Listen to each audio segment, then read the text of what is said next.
शांति।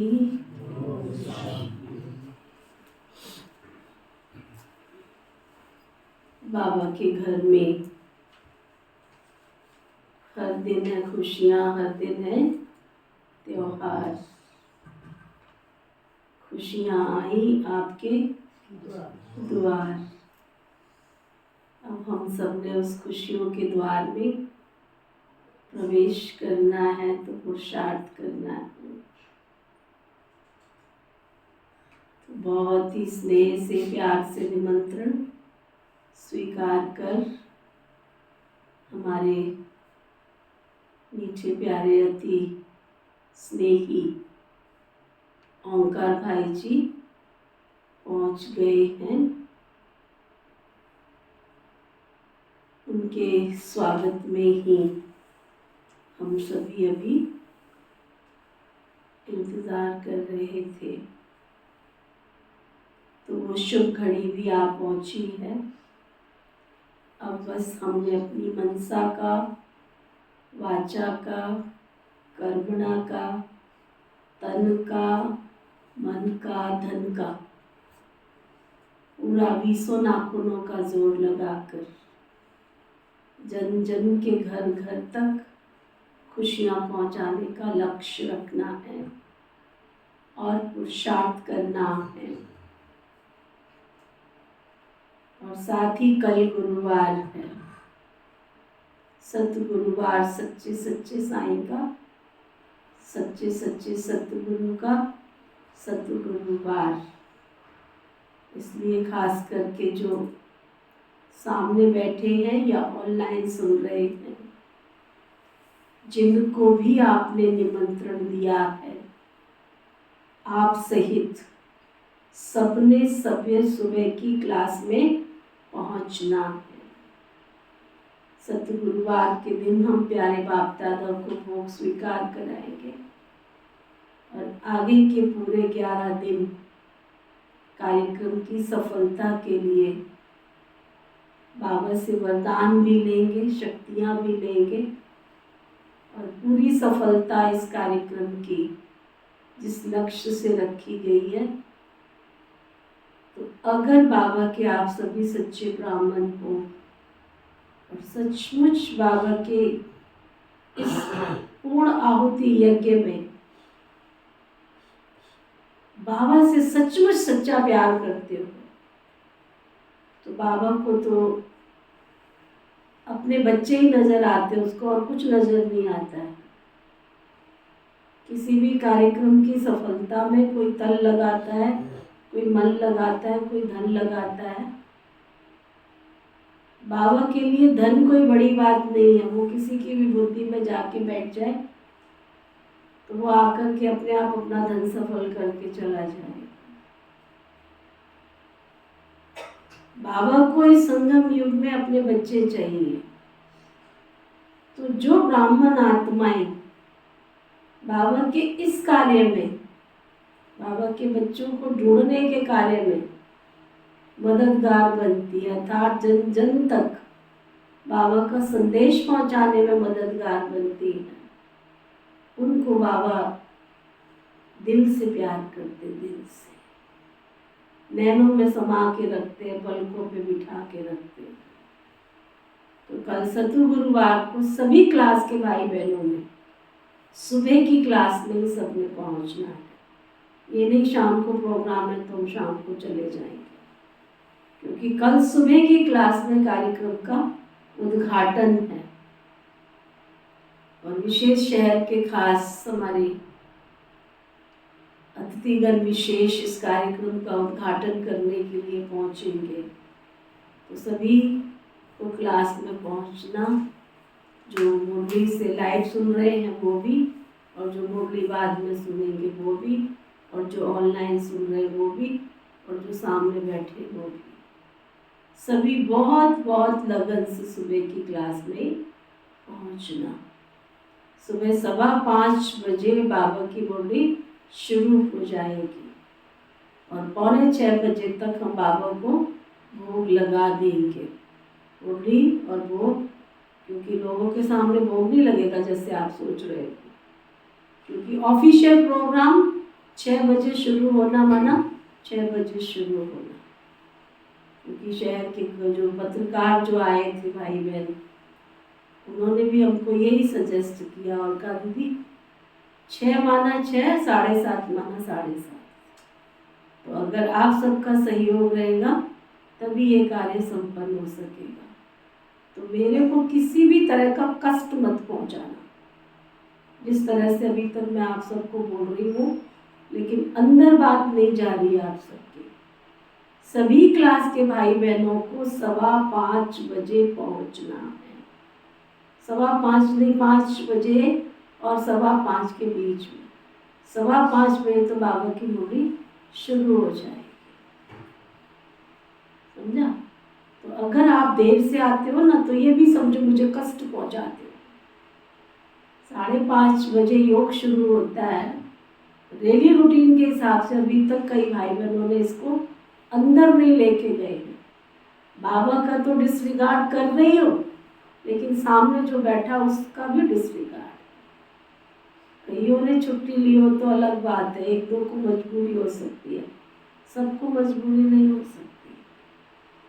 Almost तो हम godly university के गॉडली स्टूडेंट हैं, ये भी हमारी एक मर्यादा है और उस मर्यादा का हर ब्राह्मण आत्मा को पालन करना चाहिए। ओके, बाबा क्या शिक्षा देते हैं, सुनते हैं बाबा के मीठे मधुर महावाक्य। आज बाबा कहते, मीठे बच्चे, ज्ञान अमृत है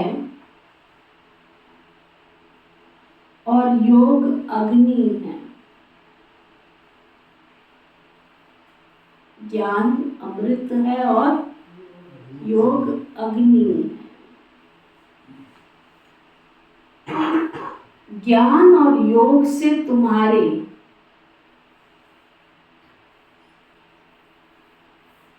सब दुख दूर हो जाएंगे।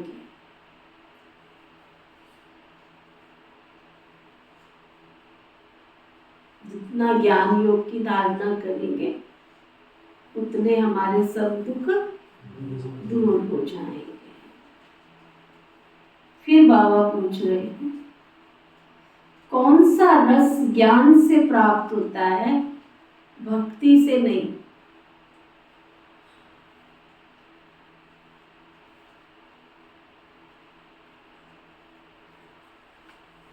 बाबा बता रहे हैं, जीवन मुक्ति का रस भक्ति से किसी को भी जीवन मुक्ति का रस नहीं मिल सकता।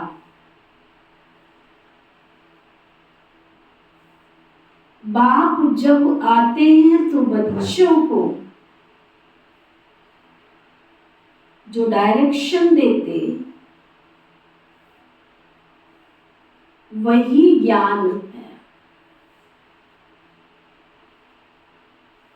उसी पर चलने से स्वर्ग की राजाई मिल जाती है।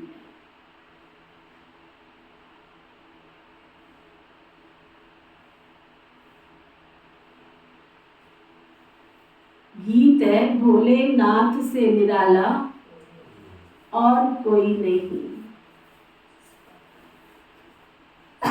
भक्तों की बिगड़ी बनाने वाला कोई और नहीं। ओम शांति। बच्चों का भोला बाबा बच्चों के प्रति समझा रहे, इसको कहा जाता है शिव भोला।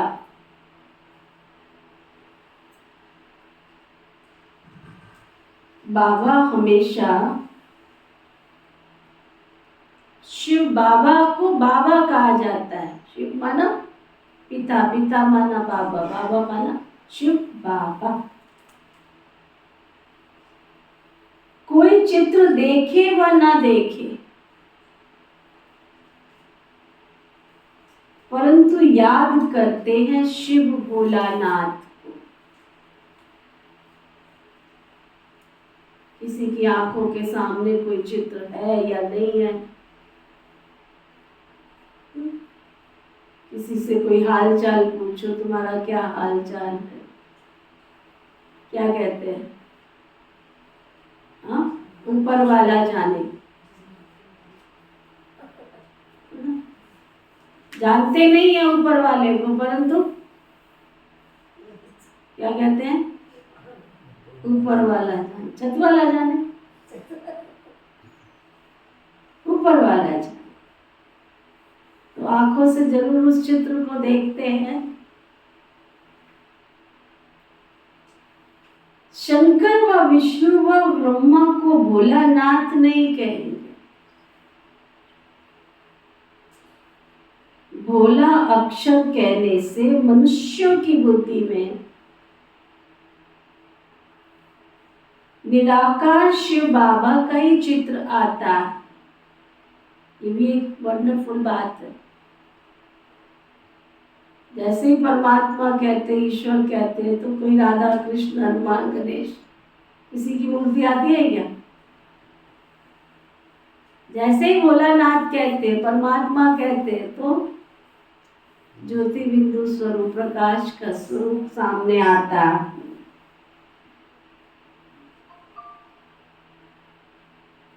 बच्चे प्रैक्टिकल में जानते हो, अब भोलानाथ बाबा कहने से भक्ति मार्ग वालों का कोई मुख मीठा नहीं होता। भले कितनी भी महिमा करते रहे, मुख मीठा नहीं होगा।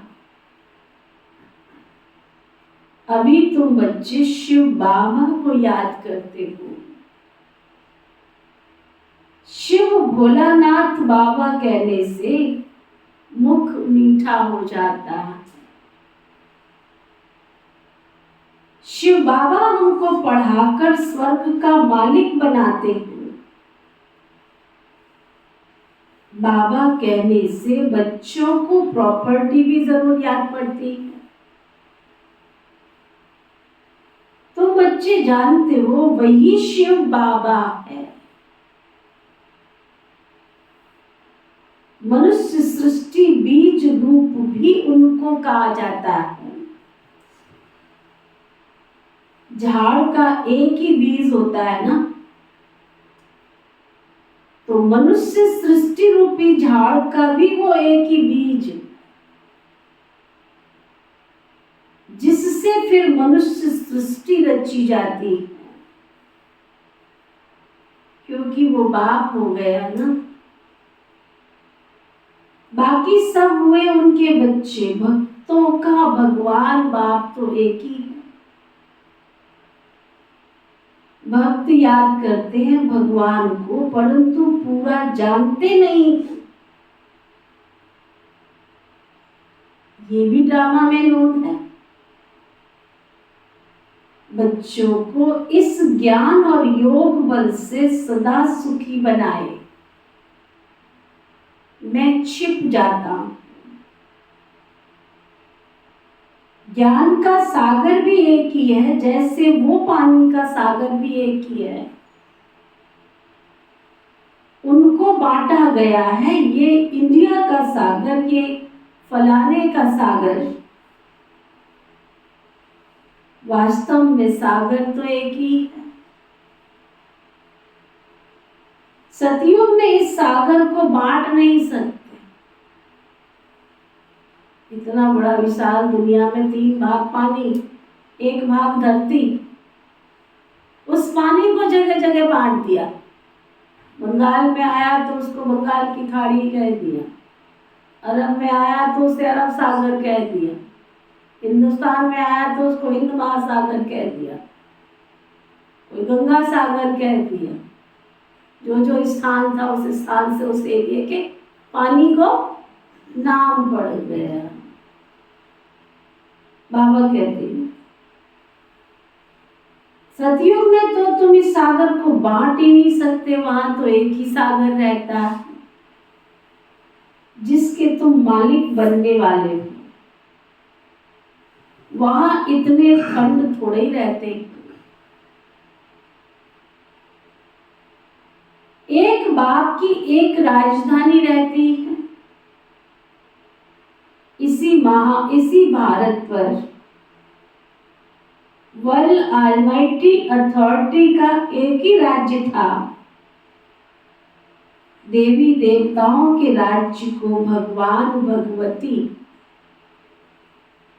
का राज्य भी कहते हैं। विलायत वाले गॉड गॉडेश कहते हैं, परंतु जानते नहीं हैं कि वो कब राज्य करते थे, कैसे राज्य पाया।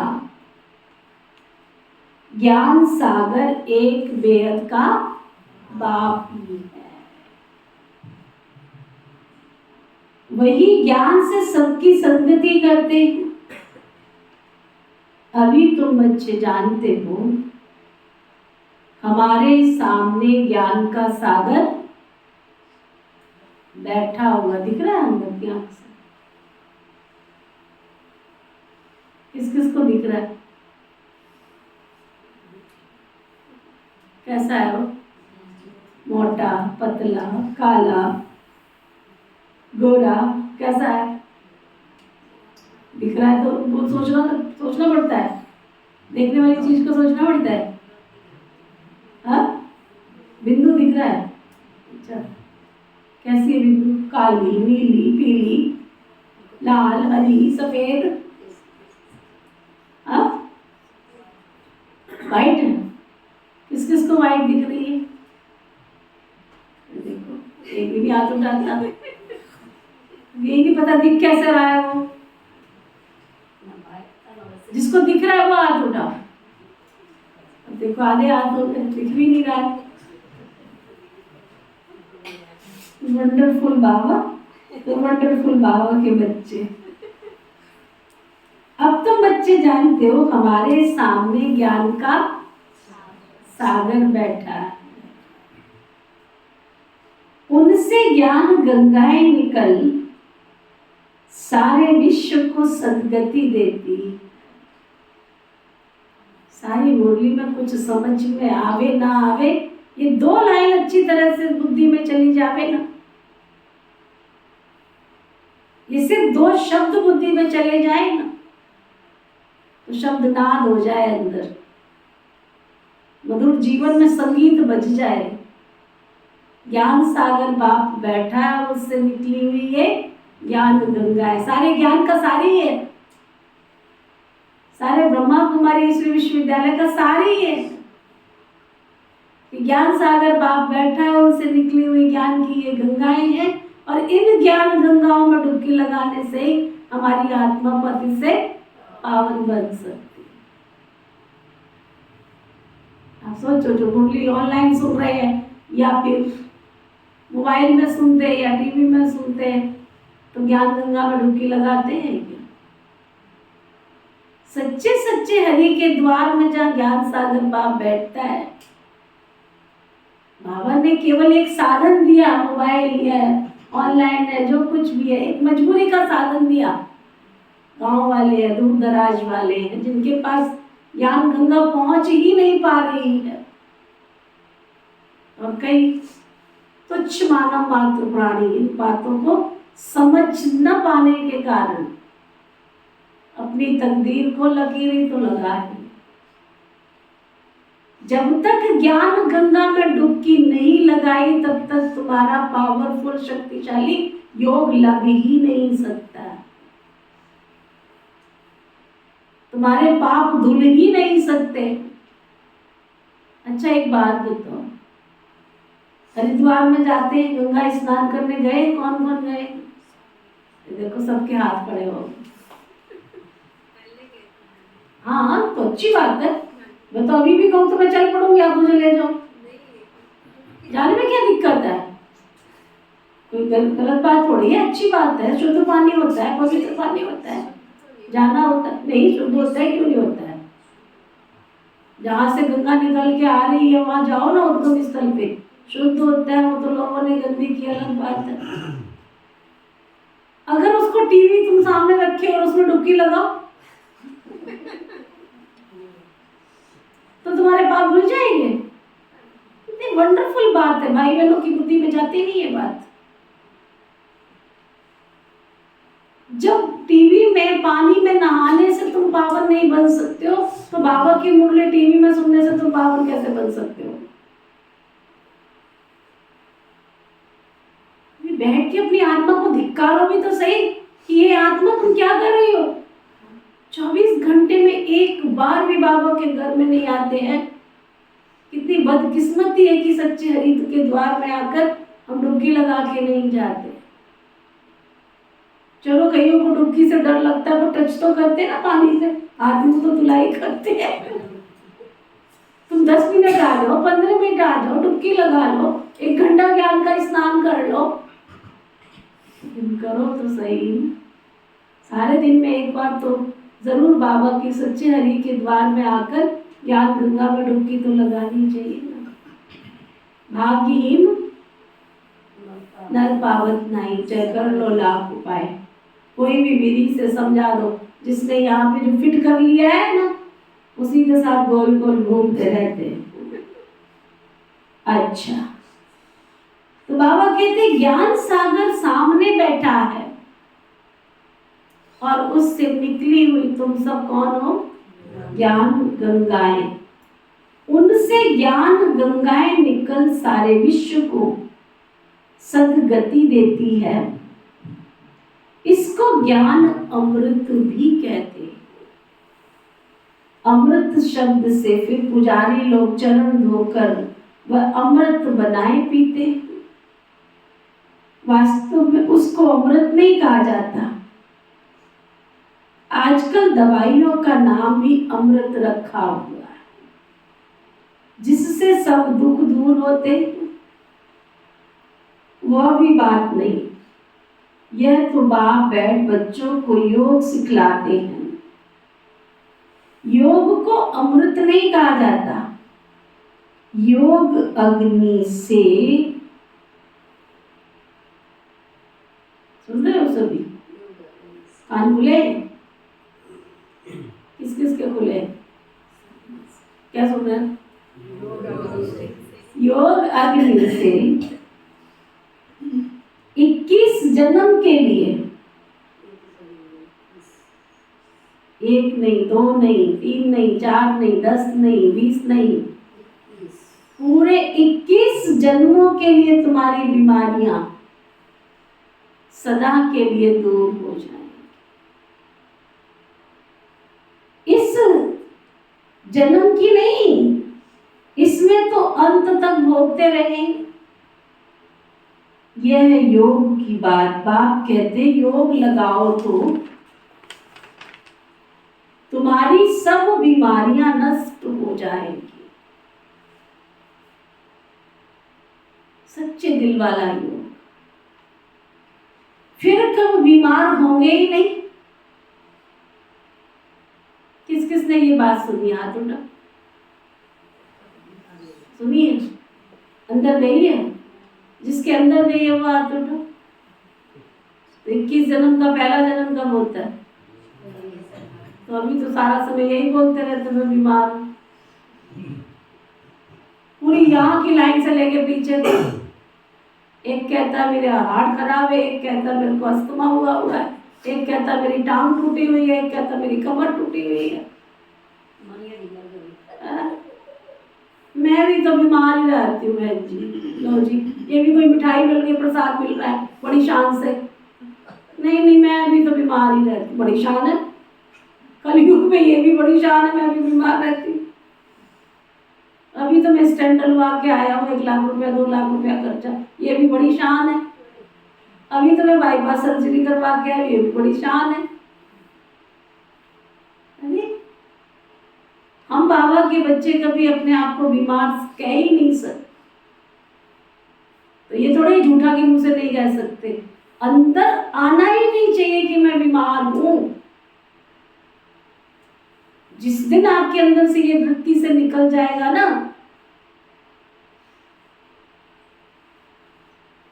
मैं संपूर्ण स्वस्थ सुखी सफल आत्मा हूं, अब नहीं तो कब नहीं। संगम युग सतयुग का पहला जन्म है। इस जन्म में कोई किंतु कोई परंतु नहीं। अगर इस सतयुग के पहले जन्म में मैंने सुख नहीं भोगा तो मैं 21 जन्म की अधिकारी कहां से हुई? फिर तो 20 हो गए, 19 हो गए, 18 हो गए।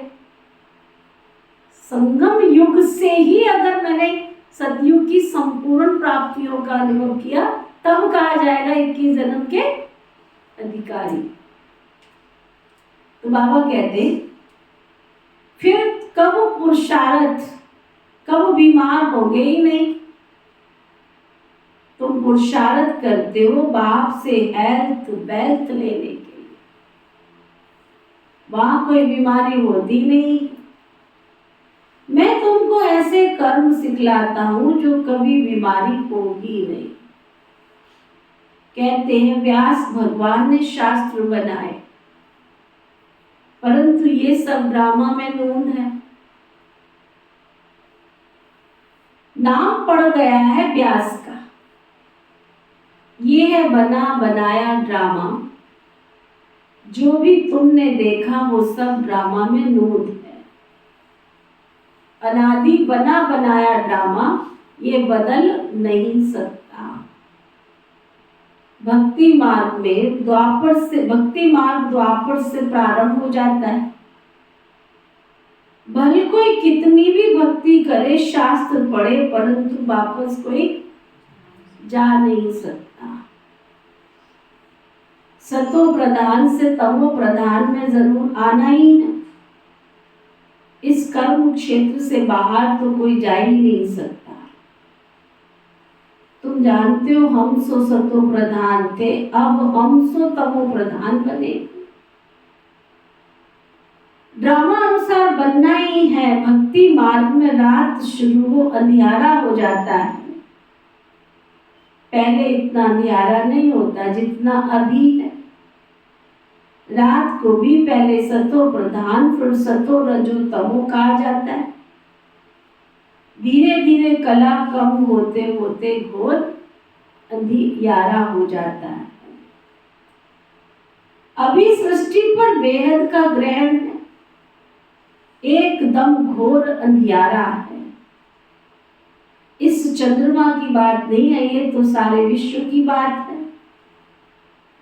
रावण का ग्रहण लगा हुआ है। द्वापर से लेकर सारे विश्व को ग्रहण लगना शुरू होता है। थोड़ा थोड़ा लगता जाता है, 2500 वर्ष लगता है, जबकि अंत में भारत बिल्कुल ही काला हो जाता है। अभी तो बिल्कुल घोर अंधियारा है। घोर सोच रहा था दिन बनाने वाला तो बाप है, पतित को पावन बनाने वाला तो एक बेहद का बाप है। माया रावण फिर रात घोर अंधियारा बनाती है। भक्ति करते भगवान को याद करते आए। भगवान को तो याद नहीं करेंगे ना। सर्वव्यापी के ज्ञान वालों को समझाना चाहिए, गॉड फादर इज वन। वह है मनुष्य सृष्टि का बीज रूप, बाकी सब है रचना। रचना की ऐसी महिमा कभी हो ही नहीं सकती। अगर कोई आत्मा सो परमात्मा कहे तो उनकी महिमा गाई नहीं जा सकती। गायन भी तो उस एक निराकार परमपिता परमात्मा का। पतित पावन मनुष्य सृष्टि का बीज रूप वो सत्य है, चैतन्य है, आनंद का सागर, ज्ञान का सागर। कोई भी मनुष्य की ये महिमा हो ही नहीं सकती। ज्ञान से जीवन मुक्ति का रस 1 सेकंड में आ जाता है। भगवान वाच गीता में है ना, यज्ञ तप तीर्थ आदि करना, वेद शास्त्र आदि पढ़ना, ये सब भक्ति मार्ग है। इनसे कोई मेरे पास आ नहीं सकता। पिछाड़ी में सबको पार्ट बजाने के लिए आना है। गॉड फादर इज वन, वही करण करावन हार है। इसलिए ब्रह्मा से सतयुगी आदि सनातन देवी देवता धर्म की स्थापना कराते। मनुष्य को करण करावन हार नहीं कहेंगे। गॉड को ही क्रिएटर डायरेक्टर कहा जाता है। बच्चों को डायरेक्शन देते रहते हैं। डायरेक्शन, बच्चों को बाबा क्या करते हैं? किसका डायरेक्शन? जो बाबा की मुरली है, ज्ञान है, ये सब क्या है? अंग्रेजी में उसको डायरेक्शन बोल दो, हिंदी में उसको ज्ञान बोल दो, भक्ति में उसको अमृत बोल दो। सुना? अमृत छको, अमृत। वहां पानी के तालाब बना दिया, उसको उन्होंने अमृत बना दिया। लो अमृत छको, उसमें मछलियां भी तैर रही है तो उसमें मगरमच्छ भी तैर रहे हैं तो उसको अमृत छको। वास्तव में शिव परम पिता परमात्मा की जो वाणी है, जो ज्ञान बाबा ने आकर के ब्रह्मा मुख से दिया, इस अमृत को छकने से, इस अमृत में नहाने से आत्मा निरंतर निरोगी कंचन काया वाली बन जाती है।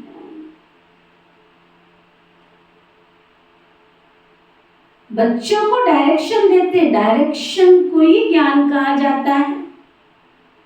तो बच्चों को खुद बैठ बाबा समझाते हैं, आत्मा इन आंखों से देखती है, प्रकृति के बीच रहती है, मुख से बोलती है। परमपिता परमात्मा भी जब आए तब मुख से ज्ञान सुनावे। कहते हैं मैं इस रथ में रथी वो बैठा हूं, तुमको सहज राजयोग सिखलाता हूं, तुम राज ऋषि हो ना। ऐसा कोई मनुष्य नहीं जो कहे कि ये लाडले बच्चे तुम राज ऋषि हो। सिवाय बाप के कोई की ताकत नहीं है बात करने की। बाबा कहते हैं बच्चे, इनकी आत्मा भी सुनती है, इनको भी कहते हैं बच्चे तुम राज ऋषि हो ना, तुमको राजाई के लिए हमें शिक्षा देनी है। 5000 वर्ष पहले भी मैंने तुमको शिक्षा दी थी। हर 5000 वर्ष बाद हम शिक्षा देने आते हैं। ऐसे कोई साधु संत आदि कह ना सके। बाबा ही समझाते हैं उनको, कि भैया भी कहते हैं।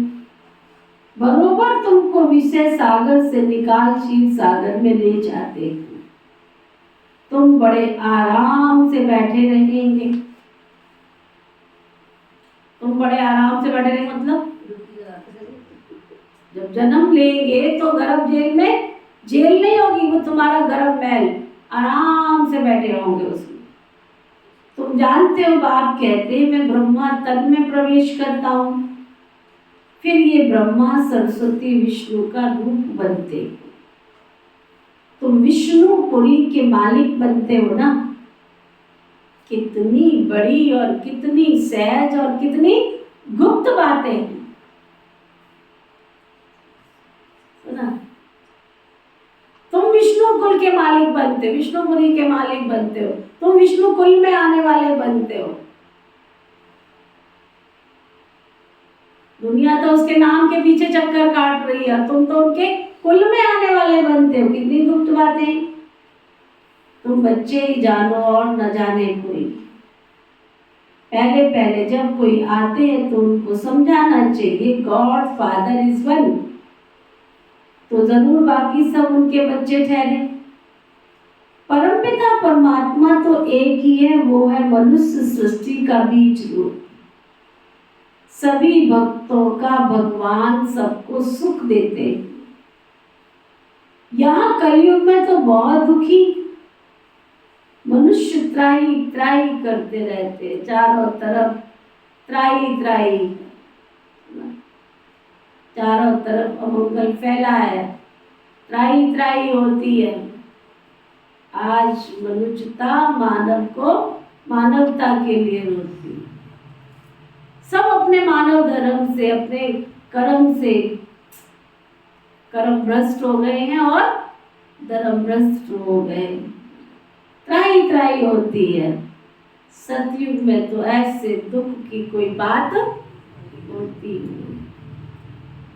किसी के पास धन है तो तन ठीक नहीं है, तन है तो मन ठीक नहीं है, मन है मेल ही नहीं है। क्या करेंगे प्रॉपर्टी का? बड़ी बड़ी कोठियां हैं, आलीशान जमीन है, जायदाद है, प्रॉपर्टी है, बहुत है ना। लेकिन घर में रहने वाले, घर में रहने वाले है ही कोई नहीं। अगर है तो आपस में बनती कोई नहीं है ना। एक का मुंह पूरब में तो दूसरे का पश्चिम में, तो तीसरे का उत्तर में, तो चौथे का दक्षिण में। आओ जी वेलकम करो तुम्हारा।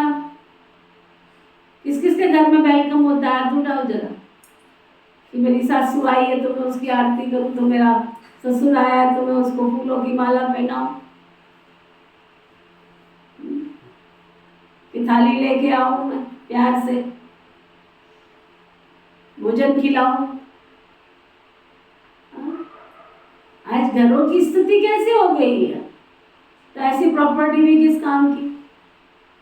खुश हो रहे हैं हम बहुत, हम तो करोड़पति हैं। तो वो बाबा कहते इस कलयुग में क्या है, सब दुखी, कोई तन से दुखी, कोई मन से दुखी, कोई धन से दुखी, कोई संबंधियों से दुखी, कोई परिवार से दुखी, कोई बच्चों से दुखी, कोई अपने तन से दुखी, चारों तरफ दुखी दुखी है। मनुष्य त्राही त्राही करते रहते हैं। सतयुग में तो ऐसे दुख की कोई बात होती नहीं है। यहाँ तो ढेर भगत है। ये मंदिर मस्जिद आदि सब भक्ति मार्ग की सामग्री है। सतयुग में ये होते नहीं है, वो है भक्ति कल्ट, ये ज्ञान कल्ट। जब रात शुरू होती है तो पहले पहले सोमनाथ का मंदिर बनाते हैं, तो तुम्हारे पास जब भी कोई आते हैं ना, तो उनको समझाओ गॉड इज वन। भारत में ही गाते हैं तो माँ पिता बालक तेरे, ये है मदर फादर की कंट्री, जगत अम्बा जगत पिता दोनों। दिलवाड़ा मंदिर एक्यूरेट बना हुआ है। लक्ष्मी नारायण का चित्र मंदिरों में एक्यूरेट बना हुआ है, लेकिन ओरिजिनल चित्र तो निकाल नहीं सकते। कोई एक्टर का चित्र लेके बनाते हैं। उन्होंने तो राज्य किया सतयुग में। मनुष्य कहते हैं सतयुग में लक्ष्मी नारायण का राज्य था। लक्ष्मी नारायण के बचपन की कोई हिस्ट्री नहीं है। राधे कृष्ण की कोई फिल्म बड़ी हिस्ट्री नहीं है। राधे कृष्ण तो प्रिंस प्रिंसेस है। अब श्री कृष्ण जन्माष्टमी मनाते हैं, फिर सुनो ध्यान से, श्री कृष्ण की तो नारायण की, नारायण की उसकी अष्टमी कहाँ मनाते हैं? श्री कृष्ण की जन्माष्टमी मनाते हैं, परंतु नारायण अष्टमी कहाँ गई? श्री कृष्ण को द्वापर में ले गए। राधे कृष्ण तो प्रिंस प्रिंसेस है ना, दोनों अपनी अपनी राजधानी में रहते हैं। जरूर स्वयंवर हुआ होगा, तब राजगद्दी पर बैठे होंगे। राधे कृष्ण का राज्य तो है ही कोई नहीं। सूर्यवंशी और चंद्रवंशी घराना है। चंद्रवंशी में तो सूर्यवंशी श्री कृष्ण आ ना सके, बड़े बड़े मूझ गए। तो पहले पहले समझाना है गॉड फादर एक है, वो होते हैं अर्थ के फादर। स्त्री रची, फिर स्त्री से बच्चे पैदा किए, स्त्री को एडॉप्ट किया, जन्म नहीं दिया। बेहद का बाप भी कहते हैं मैं इनमें प्रवेश कर एडॉप्ट करता हूँ। भगवान ने सृष्टि कैसे रची ये भी किसको पता नहीं। ऐसे नहीं कि प्रलय हो जाती है फिर सागर में पत्ते आते हैं। अरे ऐसा है तो कितनी, देखो इसमें भी सोचने की बात है। जब सारी दुनिया में प्रलय हो जाती है तो सागर में पत्ते आते हैं। सागर में कभी फूल खिलते देखा? कभी देखा है? सागर में पत्ते पौधे वृक्ष पेड़ बनते देखे? खारे पानी में कहीं देखे पेड़ पौधे बनते हुए? तो पीपल का पेड़ कहाँ से निकल के आ गए सागर में? कहते सागर में पीपल के पत्ते पर राधे और कृष्ण आ जाते हैं। कितनी सोचने की बात है कि सागर में तो पेड़ निकलता ही नहीं है, तो पत्ते कहाँ से आ गए? बाबा कहते कितनी समझने की बातें हैं।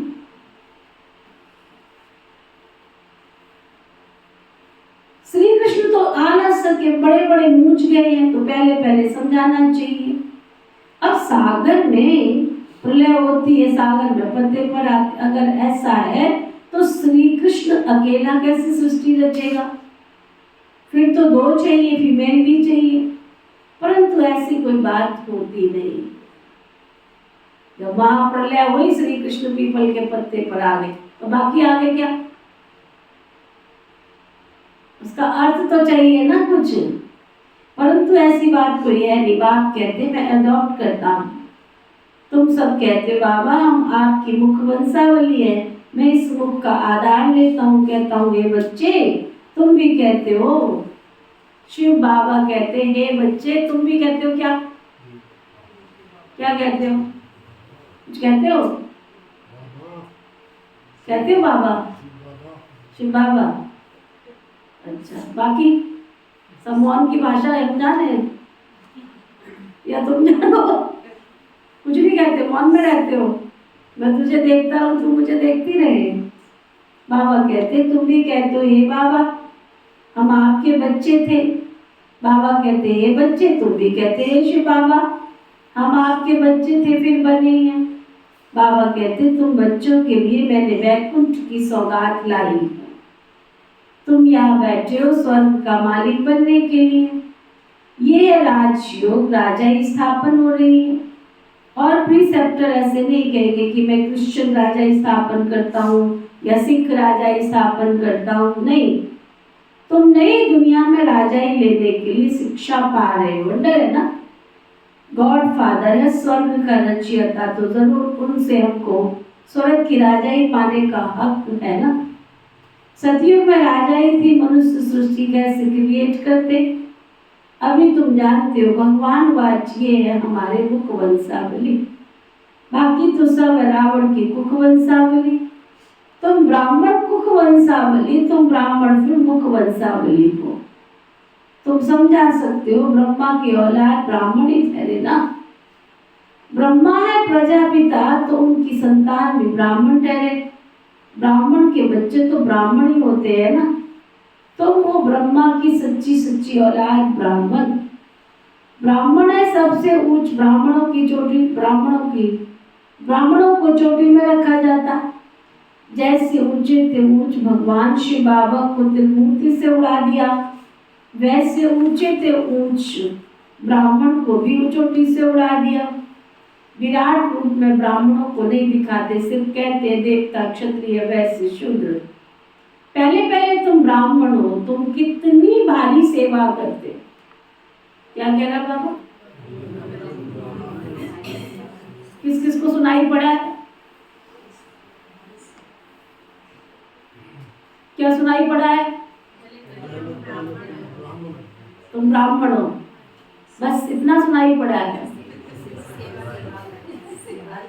अच्छा, आगे क्या सुनाई पड़ा है? सेवा करते हो। जिसको ये सुनाई पड़ा है कि सेवा करते हो, वो हाथ उठाओ जरा।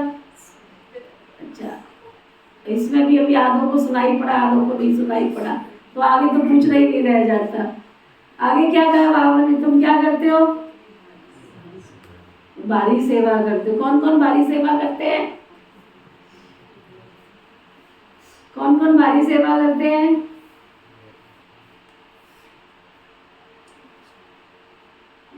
बाबा कहते तुम ब्राह्मण हो, सुना, तुम कितनी भारी सेवा करते हो।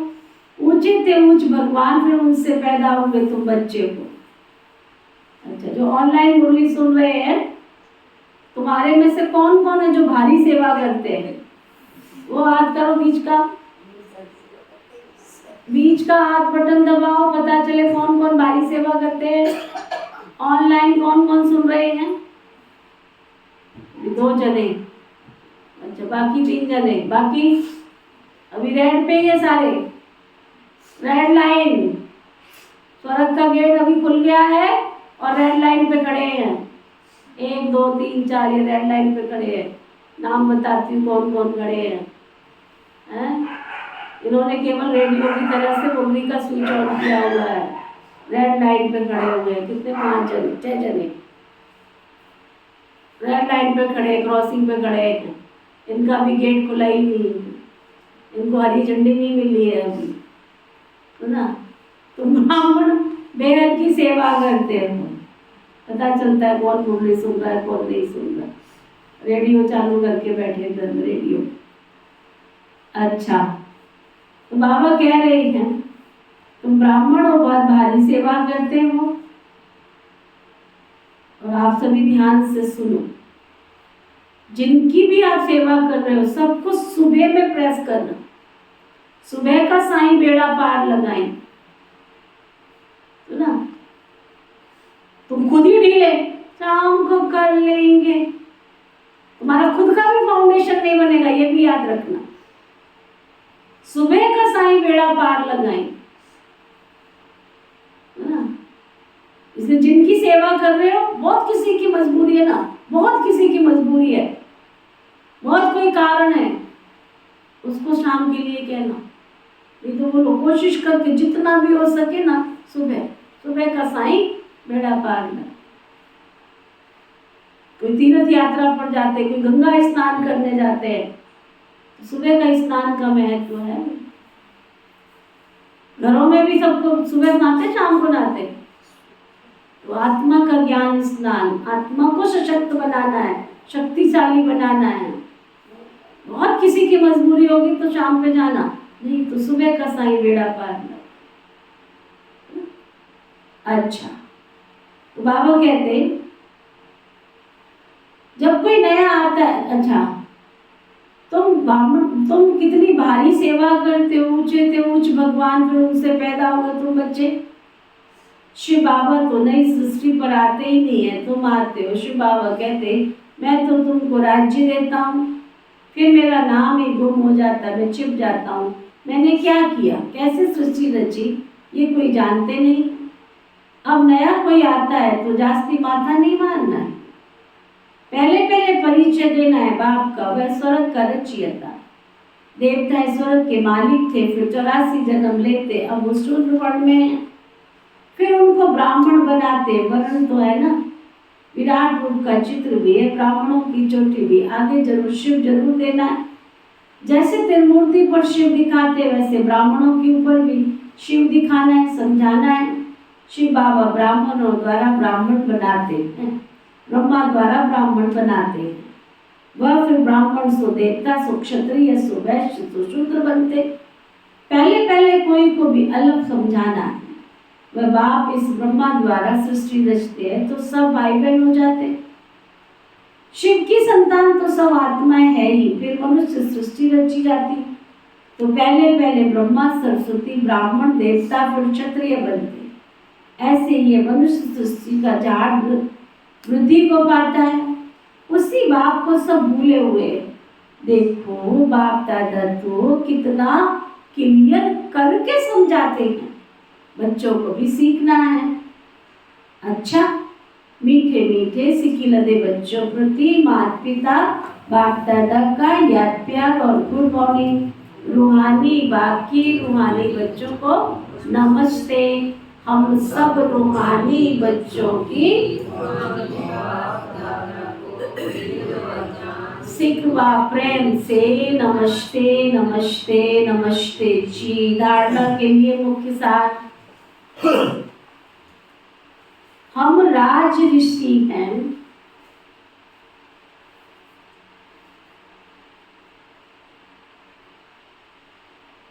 स्वयं भगवान राजयोग सिखाकर,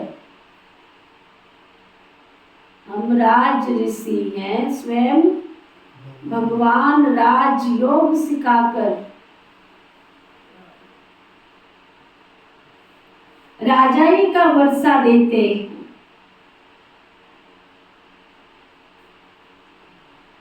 इस नशे में रहना है ना, शिव बाबा राजाई का वर्षा देते हैं, इस नशे में रहना।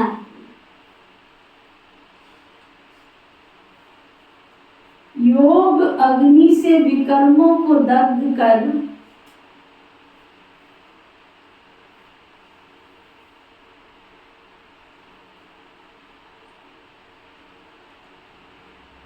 सभी बीमारियों से सदा के लिए मुक्त होना है।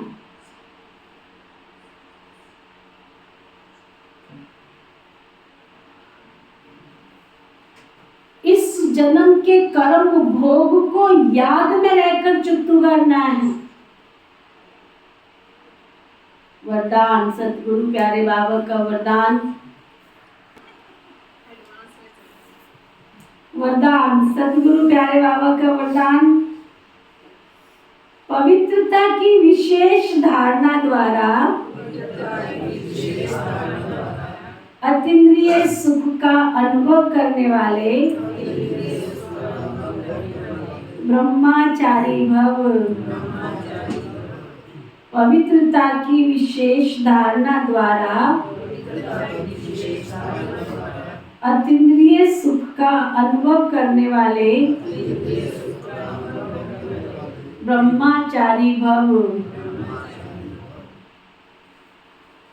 पवित्रता की विशेष धारणा द्वारा, कौन सी धारणा? वरदान को पक्का कैसे करो? कौन सी धारणा बताई बाबा ने? पवित्रता की धारणा द्वारा क्या अनुभव करना है? अतीन्द्रिय सुख। क्या होता है? इंद्रियों से परे का सुख अनुभव करना। कौन कर सकता है उसको? जो ब्रह्मचारी भी है और ब्रह्मचारी भी है ना। पवित्रता की विशेष धारणा द्वारा अतीन्द्रिय सुख का अनुभव करने वाले ब्रह्मचारी भव। ब्राह्मण जीवन की विशेष धारणा पवित्रता है। यही निरंतर अतीन्द्रिय सुख और स्वीट साइलेंस का विशेष आधार है।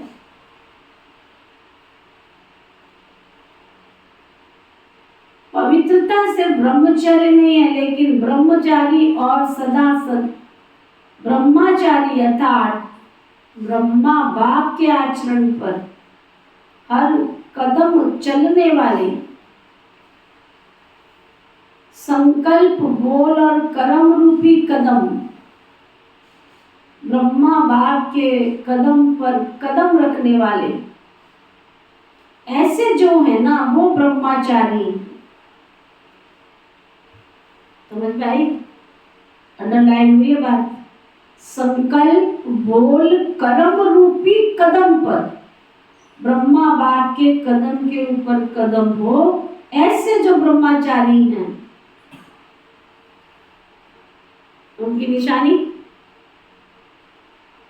ऐसे जो ब्रह्मचारी उनकी निशानी, उनका चेहरा और उनकी चलन सदा ही अंतर्मुखी और अतीन्द्रिय सुख की अनुभूति कराएगा। स्लोगन, सेवा में त्रिकालदर्शी का सेंस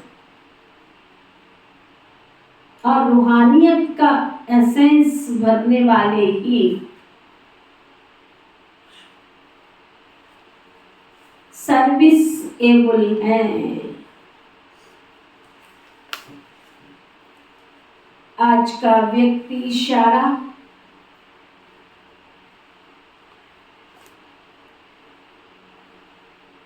जमा का खाता इतना भरपूर हो, कितना जमा का खाता इतना भरपूर हो, कितना अच्छा कितना भरपूर कर लिया जबरन? हाँ हंसराज भाई कितना जमा किया? जमा का खाता इतना भरपूर हो, कितना सुरेश भाई? हाँ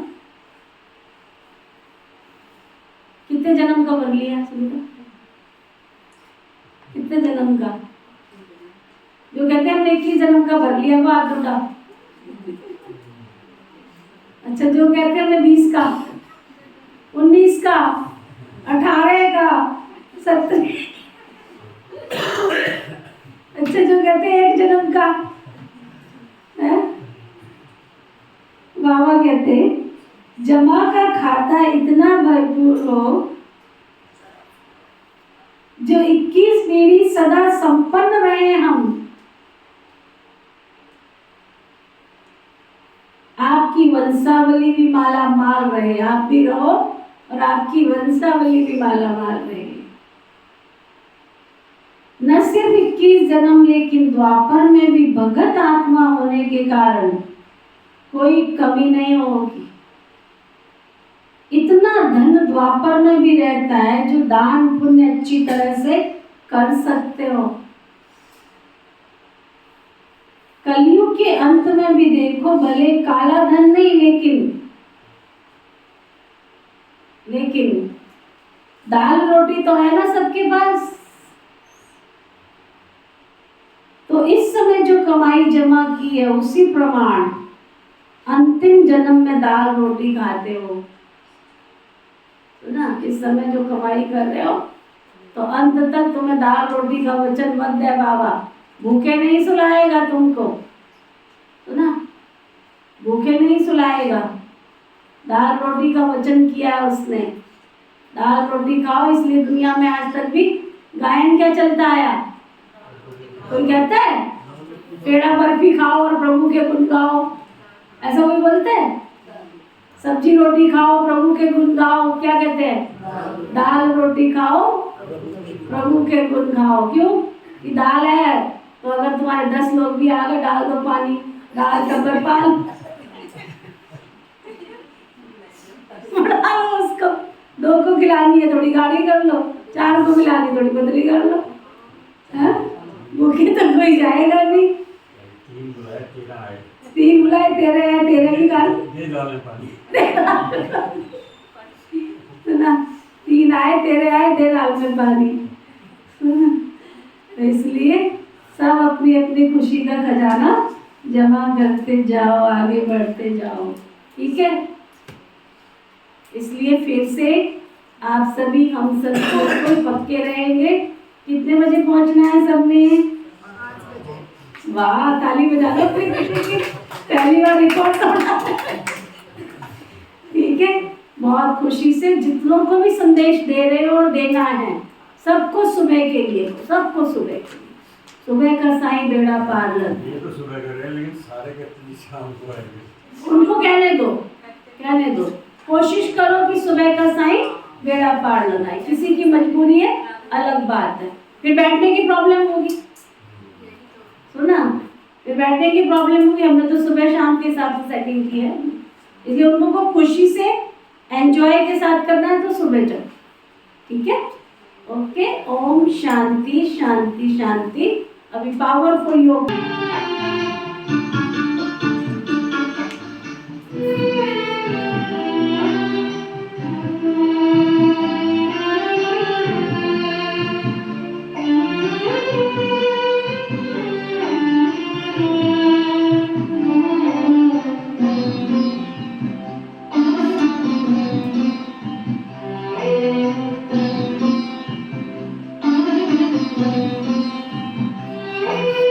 Om Sri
यादों में तुम